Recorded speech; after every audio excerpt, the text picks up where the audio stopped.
Tuwing uulan ng malakas o magkakaroon ng habagat, hindi talaga maiwasan dito sa lugar namin ang pagbaha. Kaya pag talagang malakas na ang pag-ulan, nakaredy na ang mga rescuer tulad ng MDRRMO at iba pang other resources ng rescue at syempre kasama dyan ang mga volunteer na tumutulong para makatulong sa kapwa na stranded sa baha at sa mga natitirikan sa daan para hindi sila lalong mahirapan. Pero iba pa rin talaga ang galing, ang talento ng Pinoy tulad na lang nito.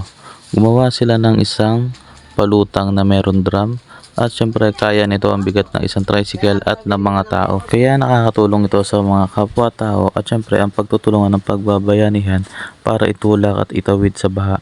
Tulad na lang ng ginagawa ng mga ibang kababayan namin dito sa Dinalupian na tatawid ng tunnel para hindi lumubog ang motor at masira. Sa panahon ngayon, kailangan na ng diskarte at pagbabayanihan at syempre ng pagtutulungan para hindi lahat ng tao na mahihirap ay nahihirapan.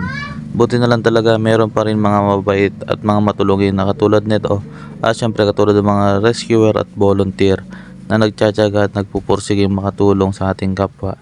At syempre nandun na rin ang pagbabayanihan at pagtutulungan para hindi mahirap at mahirapan palalo ang bawat isa. Kaya sa mga ibang volunteer na gumagawa ng paraan para makatulong sa kapwa-tao at syempre at pagkakaroon ng pagbabayanihan, maraming salamat at syempre saludo tayo sa bawat isa. Kaya kung ano man sa kunaan dumating sa atin, pagtutulungan at pagbabayanihan ang solusyon para makaligtas ang isang kababayan natin na nasisiraan at nalulubog sa baha.